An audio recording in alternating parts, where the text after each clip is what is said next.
Transmitter device activated. Coordinates set for Earth 2. Hey everyone, welcome to the Earth 2 podcast, the podcast where we explore the origins and development of the DC multiverse and the legacy of their Golden Age characters throughout the Silver and Bronze Ages of comics. I'm Peter Watson. And I'm David Steele. Welcome back. Thank you for joining us. Now, listeners, you're probably aware, or you'll have noticed that occasionally now Peter and I do little flashback episodes to stories that we think we would have covered if we'd known about them, or ones that have come up during our research that are sort of relevant to the story we're telling. And this week's episode is another flashback episode. Certainly is, yes. It's been a little while since we've done one. There's been some pretty solid Silver Age Earth 2 stuff recently, so I hope you won't mind indulging us. And this is it's a fun little story. Today we are doing a story called Marooned in the Fourth Dimension. Gosh. Stars Tommy Tomorrow, and it was first published in issue 238 of Action Comics, which is published on the 30th of January 1958 with a cover date of March 1958. The cover of the comic has Superman fighting a gorilla in a Superman costume, but sadly that's not the story we're doing. So yes, the lead character is indeed Tommy Tomorrow. Peter, what's your first memory of encountering Tommy Tomorrow? In Showcase issue 100. The issue that has pretty much all the previous guest stars in Showcase in it. He was in the lineup for that issue, so yeah, that was my first memory. What about yourself? I was thinking about this today. I think it was either reading History of the DC Universe or reading Crisis on Infinite Earths, where he at least gets mentioned. Yeah. I don't think he's too involved, but is there a bit when he gets interviewed by a news reporter? I can't remember. We'll get to that eventually, of course. Yes. He's not a character I know very much about. Peter, can you enlighten myself and the listeners with some info on Tommy Tomorrow? I certainly can. Now, normally at this stage I would refer to DC Comics Who's Who entry, but the interesting thing about this is the entry for Tommy Tomorrow was written after Crisis on Infinite Earths, and they made some fundamental changes to the character then. Right. Because after Crisis, DC kind of tried to make their unified universe have the same timeline, which is all well and good, but that meant you couldn't have such things as the alternate futures of Tommy Tomorrow and Commandy, for example. Jack Kirby's Commandy, the last boy on Earth.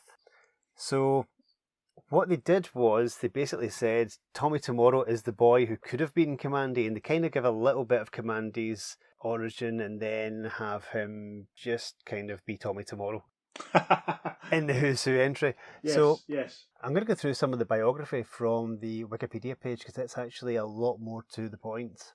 Okay, and that's cool. Makes a lot more sense.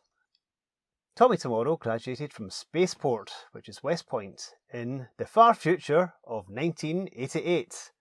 He is now a colonel of the Planeteers, which is a police force in the 21st century.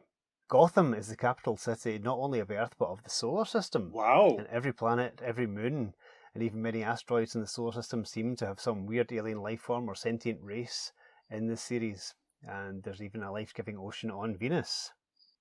The character was meant to be a sort of future everyman, but slowly he changed into a policeman and moved into other titles. In these stories, Tommy, later assisted by Captain Brent Wood, flew the space lanes in their patrol craft Space Ace, donning purple uniforms with yellow trim. Yes. As of Action issue 149, Tommy Tomorrow's adventures were moved forward in the future to make it a bit more kind of realistic to the year 2050. Now, the Crisis Companion that we've referred to quite often, the one that comes with the Absolute Crisis Infinite Earths, actually allocates a different Earth to the earlier adventures of Tommy Tomorrow, the ones that are set in 1988. Interesting. But I think we'll probably just take it as this is just the one character all the way through, because it's more of just a fudging of the dates as opposed to a brand new character with a totally different outlook. Yeah. So yeah, the creators basically realised that 1990 was too soon for such technology as the series boasted. Most of it was written by Otto Binder, and Jim Mooney was the main penciler on it as well. Cool. He first appeared in Real Fact Comics number 6, and appeared in 3 different issues of it subsequently. And that was 1947. Then he had an ongoing strip in Action Comics from issue 127 up to 251, before moving to World's Finest Comics. And that takes him up to 1962. And then his final Silver Age appearances were in Showcase. Now, the Showcase issues are really interesting because it's kind of a soft reboot of the character, or a flashback. You could take it as either, because basically he's back at the academy in the first story.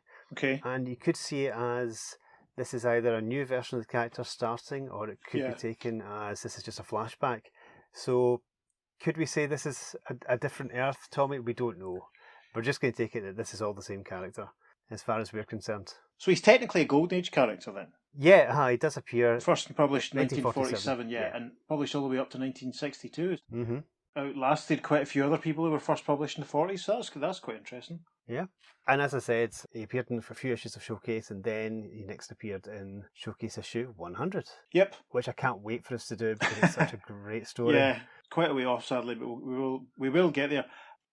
The interesting thing about this one, listeners, is that Peter and I are both reading this story from our copies of the greatest 1950s stories ever told. Yes. Which is a brilliant DC hardcover collection, which was published in 1990. I bought my copy from Steve Montgomery in Accra Books and Comics one day in 1991. He saw me coming, basically, because I bought this and the greatest Golden Age stories ever told on the same day, and sat up reading all the text pages and loads of the stuff for nights and nights, weeks on end, because there's so much good stuff. The trouble with this book, of course, is, we referenced it when we did the Green Arrow episode a couple of months ago, is that most of the stories, as best we're aware, in this collection, the greatest 1950 stories ever told, they've been recoloured. So we're not really too sure how authentic an experience we're going to have reading it compared to the original. I did have a look about, and I could see a couple of panels from it online. Similar to the Green Arrow story, actually, they've recoloured it and made it a little darker and moodier. Okay. It would be nice to see the original story. So, if you're looking at the socials when we put the panels up and stuff, it's more than likely going to be from the reprint in the greatest 1950 stories ever told. So we apologise for that slight bit of inauthenticity, if that is such a word. But, we'll cope. We'll cope, I'm sure. Right, shall we just get on with it then, Pete? Shall we crack on? Yes, let's do this. So, page 171 of the greatest 1950 stories ever told. We have a big opening splash panel with a large Tommy Tomorrow logo. Tommy's on the pavement beside a busy road, and a car speeds past. We can see in the background there's a sign that's spelt ERAWDRAH, which you may notice is hardware spelt backwards. There's another sign which is spelt EOHSPOHS, and that basically, you may have spotted, that says shoe shop. And just above Tommy's head, there's a street sign, this futuristic looking place, that says KO Tiertz. So that's Oak Street. In this opening splash panel, Tommy's being cut up by a motorist in a car that looks very much like the Batmobile I had as a kid, with a sort of bubble over the top, and the very futuristic, Star Trek-y looking motorist yells at Tommy, "Cool out!" which is obviously look out backwards. And Tommy's thinking to himself, "Oops, he meant look out, but where am I? If this is Earth, why is everything spelled backwards?" To the left bottom corner of this massive big opening splash panel, we have a caption box, and the caption box says, "In the year 2058, the interplanetary duties and gallant space deeds of Colonel Tommy Tomorrow have sent him from one end of the known universe to the other. But there is one place out of this or any world that the Ace of Planeteers has never visited. You'll witness Tommy's most fantastic adventure, his most uncanny experience, and his deadliest trap, all rolled into one when he becomes marooned in the fourth dimension." Fantastic. Right, so we crack on. Under the splash panel, there are two remaining panels on the first page of the story. The caption for the first panel says, "One morning in the year 2058, as Colonel Tommy Tomorrow reads his newspaper at breakfast..." We see Tommy reading his newspaper. Nice to know that print media is still a thing in the far-off future of 37 years from now. Yes. We can see his teacup, and looks like either a salt or pepper shaker on the table in front of him. We can see the city out the window behind. He's reading a newspaper called The Daily Meteor, and there's a headline that says, "Martian Canal floods over." Gosh. And Tommy's thinking, I'm probably playing Tommy far too young, but I don't care. Tommy's thinking, a big disaster. Maybe I'll be assigned to fly to Mars today and help out. However, the caption for the next panel says, "But at Planeteer headquarters, the commander has a special assignment for his space ace." Yes, Tommy sat at the desk of his commander, who's some very futuristic looking equipment on his desk. We can see some filing cabinets behind him. He's wearing a very stylised and fancy, almost Sergeant Pepper style military uniform. Yes. He's kind of an older man, swept back hair and a moustache. He's holding a sheet of paper and he's saying to Tommy, "A message came from Professor Jackson, who is the laboratory in asteroid X-33. He has found the gateway to the fourth dimension and needs a volunteer to explore that unknown realm." "I'm willing, sir." Over the page to page 2. The commander continues, "No, Tommy, we can't risk losing our most valuable man. See if you can get one of the prisoners in the space Alcatraz to volunteer instead. Offer him his freedom if he cooperates." "Yes, sir, but first I'll visit Professor Jackson and learn just how dangerous the experiment will be." We should point out this is Jackson spelt Jaxon. So phonetic spelling is going to become a big deal in the next 37 years. Yes. The caption then for the next panel on page 2 says, Later, as Tommy's spaceship speeds to the asteroids. Yep, we see Tommy's spaceship speeding to the asteroids. It's, oh God, how would you describe it? It kind of looks a bit like, does look a bit like the space shuttle crossed with the Liberator from Blake 7, but flying forwards. Yes, I can see that, huh? We see a thought bubble coming from the spaceship as it scoots along, and Tommy's thinking, "The dangers in the unknown fourth dimension might be greater than even a convict from prison would risk." Caption for the next panel. Soon. We see Tommy inside the laboratory, presumably Professor Jackson. You can see an older looking man, he's bald, he's a long beard, he's wearing an outfit that has a sort of medallion type effect around the neck. He is carrying a cage which appears to have a couple of guinea pigs in it. And Tommy arrives and says to this gentleman, "I'm Tommy Tomorrow of the Planeteers. What lies in the fourth dimension, Professor?" Professor Jackson says, "I don't know. My dimension cabinet has hurled test objects across the barrier into the unknown, but none came back. Watch these guinea pigs." Guinea pigs, good grief. The caption for the next panel. Astoundingly, as a switch is thrown. They were standing next to some equipment in the previous panel, and it looked as if the professor was about to stick the guinea pigs into an oven or a dumbwaiter-looking device. There's a glass screen in front of them in this panel, and it looks like a cloud of smoke inside. Tommy looks astonished, and he says, "Great stars! They vanished in a puff of smoke!" "Where did they go? What do they see? Perhaps only a human volunteer could send messages back telling us the mysteries that exist in the fourth dimension." Gosh. Caption for the next panel. For the sake of science, Tommy agrees, and later... Yes, we get another nice shot of Tommy's spaceship in space, and it's arriving at Space Alcatraz. It's basically an asteroid. It has a big space that's being blasted at the front, and Space Alcatraz chipped into the rock. And we can see some buildings under a dome. There's a sort of watchtower at the top, flashing out search beam type things. And it's another thought bubble from Tommy as he arrives. "The worst criminals are jailed here, all lifers. Volunteers for any dangerous experiments are always selected here. If they survive the experiment, they earn a pardon." So that's good. That's a nice bit of exposition from Tommy, a bit of an explanation of what's going on. Caption for the final panel on page 2 says, But as the warden conducts Tommy through the cell blocks... The point of view of this panel, we're inside the cell of one of the prisoners. We can see Tommy and the warden outside. Tommy, who we haven't really described, sort of young-looking man in yellow with his aforementioned, as Pete said, purple uniform with black and yellow accoutrements. The warden is a sort of middle-aged-looking man with brown hair, a very neat moustache, and inside the cell there's a guy who looks... Do you remember the Hulk villain, Zax? Yes, He looks very like him, sort of like electricity's come to life. Looks like a very sort of impish version of Zax, the Hulk and Hawkeye body. An anorexic Zax. Yeah, so this man who looks like an electrical version of the Human Torch, you could almost say. It's obvious that the warden has put a proposition to this gentleman, because this gentleman in the cell is saying, "Risk my life in another crazy dimension? Not me." The warden says to Tommy, "They all refused, even that powerful electric man from Neptune. Our last hope is the space looter, who was formerly interplanetary enemy #1. Yes, so that was the powerful electric man from Neptune. Be assured, when Pete and I write our DC comic in the future, he's coming back. We arrive at the top of page 3, and there's a sort of weird-looking robot type thing that looks very much like Vesuvius from the Doctor Who magazine comic strip.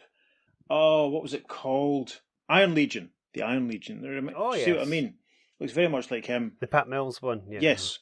Yes. So that might be an obscure reference, listeners. I do apologise. So there's a weird sort of robot. It must be one of the guards or something. But we can see that in this other part of the prison, that the space looter is in his cell. And the space looter's nondescript, very messy black haircut.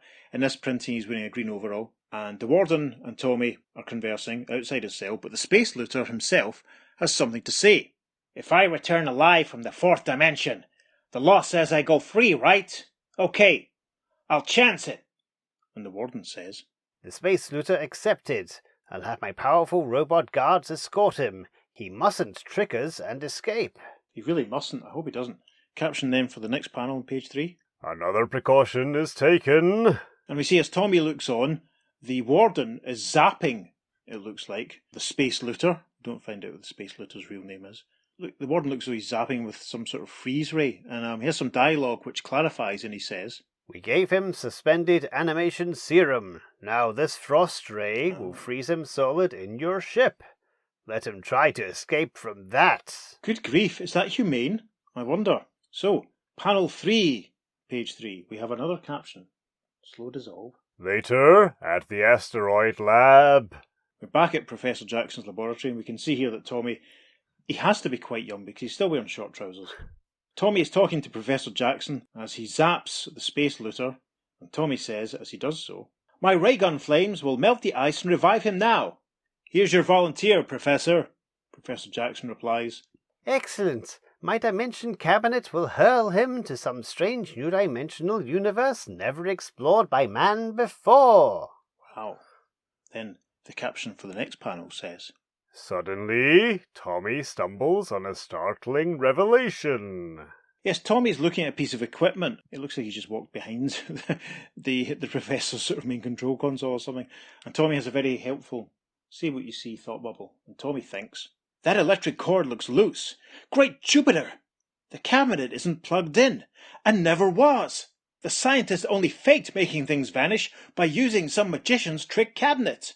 The next panel shows Tommy observing the professor operating the equipment that he obviously used to make the guinea pigs disappear. And this time it seems to be working on the space looter.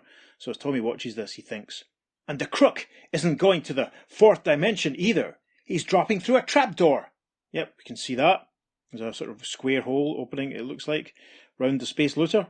Tommy continues to think, I'll expose the hoax. And then he says out loud, Send me to the fourth dimension too, Professor. Professor Jackson replies, Well, if you insist. Caption for the final panel on page 3 says, But Tommy is unaware of the cunning trap that is sprung. Tommy's now standing inside the equipment, and Professor Jackson is basically looking at the reader, and he's looking very shifty, and he's thinking, That cabinet was plugged in when I transmitted test objects away. I only unplugged it for the space looter so that he'd remain here on Earth. But it also fooled Tommy Tomorrow into trying to expose my hoax. Gosh! And we can see that the Professor is indeed plugging the equipment back in. Interesting. At the top of page 4, the space looter emerges from the trapdoor, and we can see that there's a big burst of energy inside the cabinet as Tommy is presumably being sent to the fourth dimension. But Professor Jackson is saying, Goodbye, Tommy. You're really being hurled into the fourth dimension from which there is no return. Space looter says, And I'm a free man. Our plot worked, Professor Jackson, alias Genius Jones. It's the cleverest jailbreak in space history.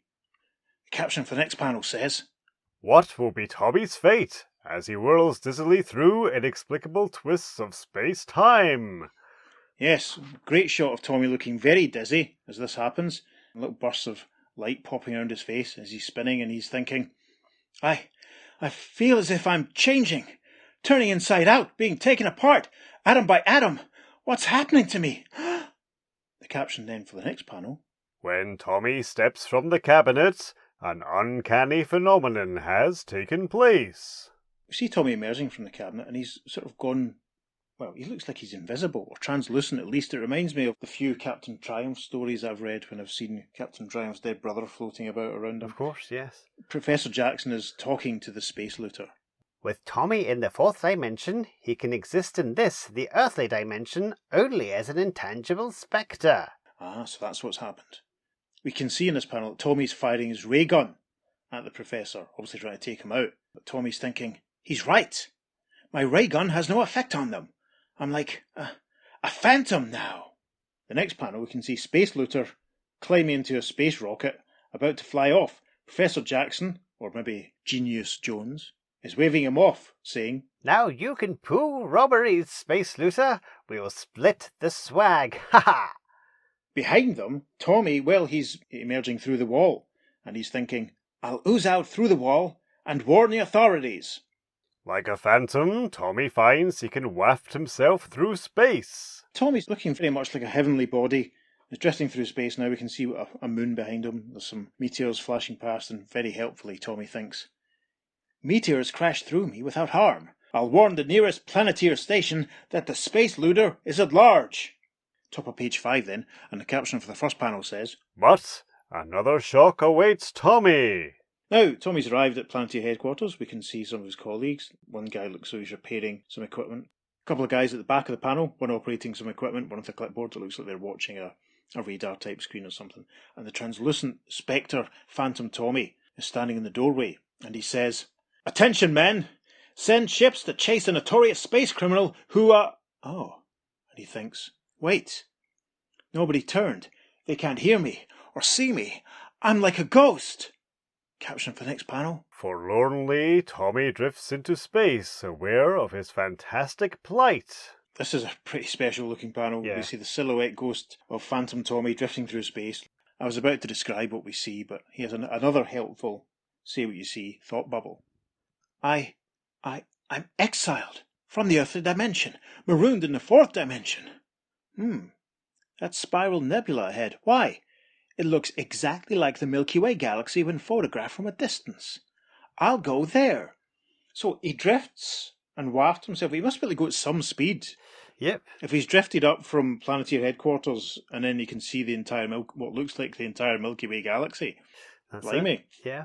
The caption then for the next panel says, More amazingly, following earthly star maps from memory. Yep, once again, see what you see. We can see Tommy looking at the Earth and the Moon from space, or at least what looks like the Earth and the Moon, and he's thinking, the same sun, Mars, Jupiter, all the planets are here. There's an Earth, too. Is this dimension an exact duplicate of ours? Now that's when I say there's an Earth, too. I mean, there's an Earth as well. I don't mean there's an Earth 2 spelt the number 2 as in where J. Garrick lives. No. So, here we are then in 1958, and here's Tommy tomorrow in another dimension where there appears to be an exact duplicate of the Earth. So there you go, listeners. If you were wondering quite why we're doing this story, there you are. Mm-hmm. And we're not the Earth as well podcast. Yes. The Earth Also podcast. Right, now, things start to heat up a little bit here. The caption for the next panel says, That the riddle unfolds on the twin Earth. Things are heating up now. We can see Tommy, and he appears to have returned to normal. And he's looking at a street sign which reads HTFIFEVA. So that's Fifth Avenue. And Tommy's thinking, under the influence of gravity, I turned solid gradually, since I'm really part of this dimension universe. This world is almost a copy of Earth, except for the queer language. The next panel, we can see Tommy again looking at the sign that's in the window of an establishment, and we can see that it's basically the word restaurant printed backwards. And we can see in the background someone is greeting someone else with a wave, and this person says, Ole! Which is obviously hello spelled backwards. And Tommy's thinking as he looks at the establishment in front of him, wait, that word is restaurant spelled backwards. And people talk backward words. Then this is a mirror universe, which is an exact reflection of ours. In the next panel, we can see outside a cinema, the lights are all flashing, there's a poster which says, Reet 10 Alp Lurip. And he's thinking, they even have Planeteers, spelled backwards, and that same movie, Planeteer Peril, is running back home. Do all things happen exactly alike in both dimensions? We arrive at the top of page 6, and Tommy's looking at a newspaper headline. You can see the word newsstands printed backwards, Daily Meteor printed backwards on the newspaper headline, and Martian Canal floods over, again printed backwards. And Tommy reads the newspaper headline thinking, but this news, Martian Canal floods over, came out yesterday on my Earth. By some freak of time, events here occur one day later. And now I know how to escape my trap. Gasp. The caption then for the next panel says, Can you guess what Tommy means? Later, Back in the normal universe, as the Space Looter returns to the lab. Yeah, we see Genius Jones, aka Professor Jackson, and Space Looter, and there's a big pile of swag on the table. There's a bag with a big dollar sign and some jewels and gold coins spilling all over the place. Nice to know that gold will retain its value Yes. in the far-off future of 37 years from now. And good to see that dollar signs on bags is still a thing. Yeah, yeah, it is. It's great. Professor Jackson, aka Genius Jones, is saying to Space Looter, "We'll split the loot you brought. I wish Tommy tomorrow could see this. Ha ha ha ha." And in the background of the panel, reappearing in the Professor's cabinet, is indeed Tommy Tomorrow, who says, "I do see it, gents. I'm back." In the next panel, Space Looter and Professor Jackson are on their feet. Professor Jackson says, "Tommy tomorrow, but how could you return?" You see Tommy firing his ray gun and zapping what appears to be a gun out of the hand of the Space Looter. And as he does this, Tommy says, "It was simple. Events in the fourth dimensional mirror universe duplicate earthly events, but a day later, at the ECAP's Zartakla, or Space Alcatraz," and we have a little flashback type panel as we see Tommy's little tiny head narrating. "The ECAP's retool, or Space Looter, was just being frozen in ice after volunteering." And we see Tommy observing the warden, zapping the Space Looter and freezing him in ice. And Tommy's narration continues in the caption of the next panel, saying, "And soon, at the asteroid lab of Rossithorpe, Noxage," Professor Jackson, "the same cunning trap was tried, but with one difference, caused by me." And this panel shows Tommy Tomorrow, well, basically, with another Tommy Tomorrow. Another way of putting it. And our Tommy is thinking, "This Planeteer noticed the loose plug too. No time to explain. I'll just shove him out the window, then take his place in the cabinet." And yep, that's what we see. A bewildered-looking other Tommy Tomorrow being shoved out the window by our Tommy Tomorrow. And then, yep, it's a short episode this week, listeners. The final panel, nice hero shot of Tommy Tomorrow as he concludes. "And so, I was sent from the fourth dimension back to where I belong. That Planeteer will never know he was saved by himself. He was my double in the mirror universe. Lenalock, Yimot, Warmot." Hey! Which, of course, is Colonel Tommy Tomorrow backwards. And we have a closing final caption which says, "The end." Or it should really say echt the ne. Yep, we got there in the end. Well then, Peter, what did you think of that? Doogie Rev. Doogie Rev. It was Doogie Rev. It was. Yes, very good, that is. Yes. I'm ecstatic at the fact that once again we've turned up a story where someone visits a parallel dimension, finds a duplicate of Earth, and encounters a version of themselves. Yeah. Ages before the Flash went to another universe and met another Flash. You know, this is round about the same time that Zine Arrow had his adventure and all that sort of stuff. That's true. That's true. That was a fun little story, wasn't it? Obviously something in the water there. Yeah, that was great fun. I wonder if this mirror fourth dimension is in any way connected with some of the mirror dimensions that Mirror Master uses, which we'll get onto later. Yes, the Mirror Master will be appearing quite prominently in an upcoming episode. Flash fans, so watch out for that. That's a very interesting point, actually. When we write our DC comic, we should tie that all in. We should. I really liked the way the far-off future, of course then it was 100 years in the future, but now it's only 37 years in the future. I loved Space Alcatraz. Yes. I love Tommy's Commander. I mean, Space Alcatraz and the design of the ship, it was so Fireball XL5. It was unbelievable. Very much so, yes. That's a very good point to make. Even just the fact that the guy was called Space Looter. Yeah, not even a name. Yeah, that could be an episode of Fireball XL5. I'm sure there's one with called Space Pirates, I'm sure. Fireball XL5, listeners, if you don't know, of course, is the very early Outer Space Jerry Anderson puppet series, which is brilliant. You should try and watch it if you can. It's a short episode this week, as we say. These little flashbacks. They're not all epics. It's interesting that animal testing seems to be coming back in the future. That's not really progress, but there we are. Well, I wonder if that's just an indication of the evil of Professor Jackson. Could be. That should raise a flag for Tommy there. Yeah, you're right. You're very right. Tommy was it was a bit slack of him not to pick up on that. The only real sort of criticism I've got for this, I felt the ending was a bit rushed. I mean, after all the setup, we're only actually in the middle dimension on this other version of Earth for not even a page. And even the little sequence when Tommy is on the other Earth and returns to normal because of the influence of gravity. We don't even see the opening splash panel sequence. We don't get the bit when he gets cut up by the speeding motorist. Tommy Tomorrow backup sets were probably, by definition, quite, almost filler and very disposable. But, there's a lot of potential there. That could have been fleshed out very nicely. A couple more pages. And I loved the robot. I loved the powerful electric man from Neptune, all that stuff. A lot of fun to be had there. I've got one minor nitpick. Oh, good. I'll be honest. Good. As we see, Tommy flies off in a spaceship to the asteroids to rendezvous with Professor Jackson.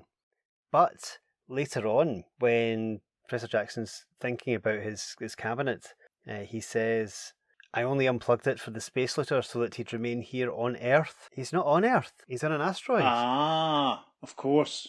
So, that's right. Sorry, very nitpicky of me, but they could have fixed that. They could have tidied that up. Killjoy was here. No, you're right. It's a bit lax, yeah. Maybe he wasn't being literal. Maybe he just meant that this was, our own dimension or at home sort of thing. Maybe. IDK. I know it's a reach, but you're right. That's a bit daft. Yes, that's really all we've got to say on the story. Now, there have been subsequent appearances in DC Comics of Tommy Tomorrow. In fact, one series that I really enjoy is Howard Chaykin's miniseries Twilight, with some great Jose Luis Garcia Lopez artwork in it. Of course. He's one of the main characters in that. Basically, it's a story that kind of throws all the future DC characters together. It's kind of an Elseworlds to itself. Mm-hmm. It's really interesting, folks. Seek it out. It was collected a few years ago into a trade. It was out as 3 Prestige format issues originally.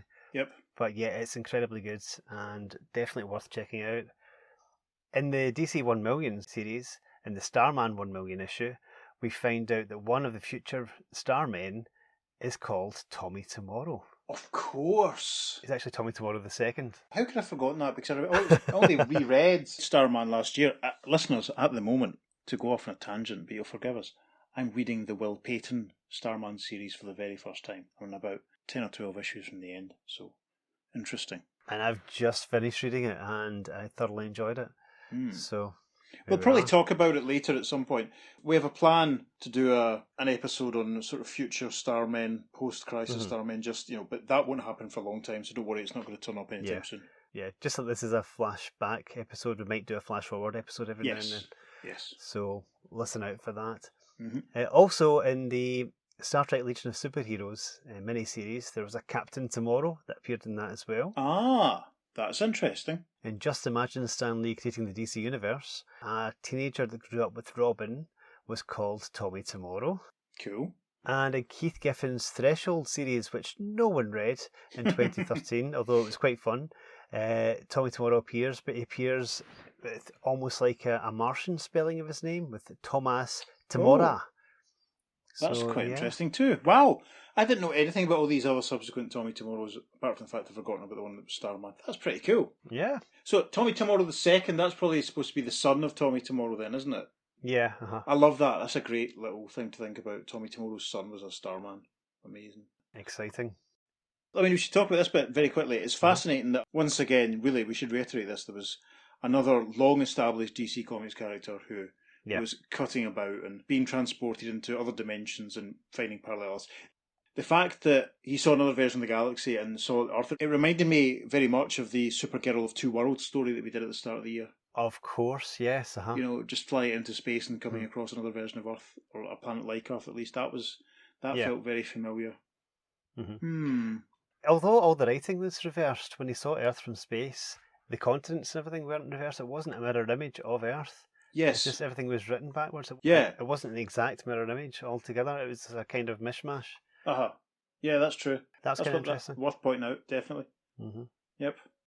And unfortunately, of course, there's no reader reaction from the time because they didn't do letters back in the 50s. However, that doesn't stop you, listener, from getting in touch with us to tell us what you think about this story. You can email us at theearth2podcast@gmail.com.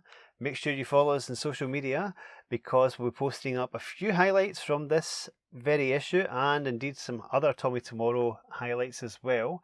Watch out for that. Yep, we're going to scrape about and see what we can find. Bear with us. See what we can do. Yep, on Facebook and Instagram, we're at the Earth2 Podcast, and on Twitter, we're at podcast_Earth2, and it's the number 2 for all our social media.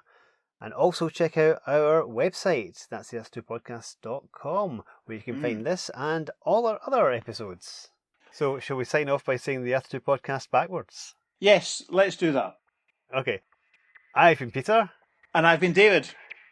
And you've been listening to the Earth 2 podcast backwards. Transmatter cube activated. Return coordinates set for Earth Prime.